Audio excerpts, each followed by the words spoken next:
Why does this box cost so much?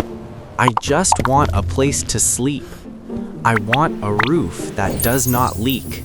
I want a door that locks. But the paper says I must give them all my shiny green rectangles every single month, forever. The answer is weirdly simple, but it is also a bit of a trap. Rent is the price of staying in a space you don't own. Imagine a forest. In this forest, there is one very good cave. It is dry. It is near the berry bushes. It is far from the bears. Everyone wants the dry cave. If 10 humans want one cave, the human who owns the cave gets to be picky.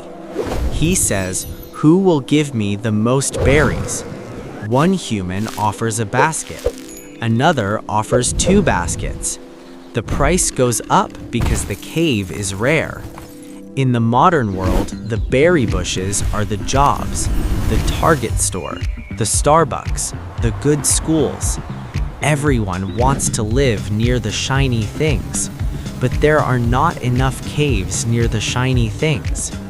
I went to see an apartment yesterday. It was small. It smelled like old broccoli and wet carpet. The windows were thin. I could hear the neighbor's TV through the wall. The man wanted $2,000 a month. I asked him why. He pointed at the street. He pointed at the train station 2 miles away. He pointed at the grocery store across the street. He wasn't selling me a room. He was selling me the location. But why don't we just build more rooms? If everyone wants a cave, why don't we just stack caves on top of caves? This is where it gets weird. In the old days, if I wanted a hut, I moved some dirt and piled some sticks. Now there are the protectors. You call them the local government. The protectors have a big map. They have a lot of rules. They say you can only build a house here if it is big. You cannot build a tall building here because it will block the sun.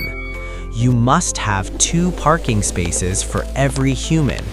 You must pay us $50,000 just for the permission to start. The protectors make it very hard to build new caves. They make it very slow. And because it is slow and expensive, the builders only want to build luxury caves. They put in shiny gray counters.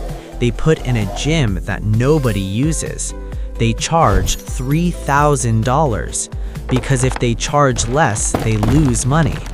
So the old caves, the ones that smell like broccoli, look at the new shiny caves. The owner of the broccoli cave says, "Hey, if that shiny cave is $3,000, my cave must be worth $2,000. And just like that, the price goes up for everyone. There is also the money tree. The people who build the caves do not use their own money. They borrow it from the big bank. The big bank charges them a fee called interest. Last year, the fee was small. Building was cheap. This year, the money tree is thirsty. The fee is high. If it costs the builder more to borrow the money, he has to charge me more to live in the box. He passes the bill to me. I am at the bottom of the hill. The expensive money rolls down the hill and hits me in the face.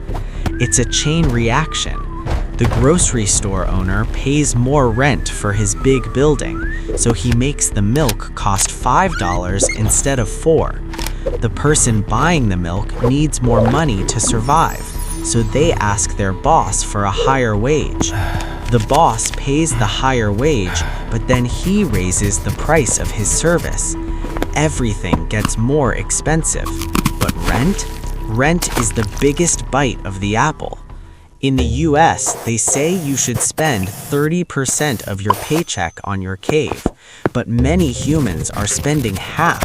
Some are spending more.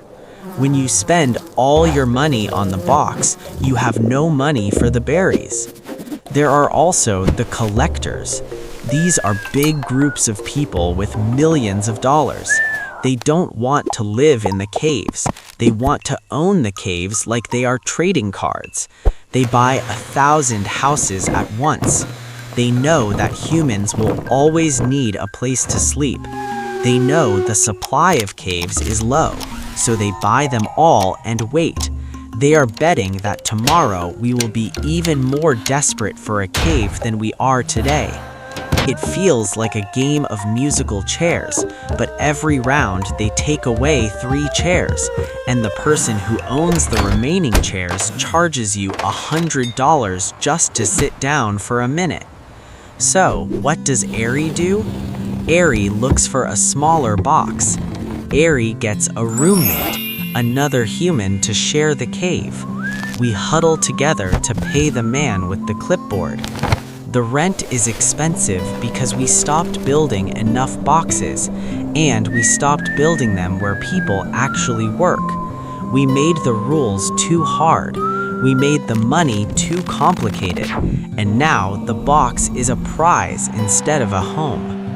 Maybe I will just live in the tree, but I bet someone owns the tree too, and they probably want a credit score of 700 to let me climb it.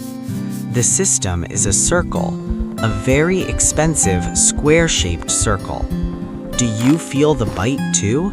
Is your box costing more berries this year? The system says this is normal, but Airy thinks the system might be a little bit broken.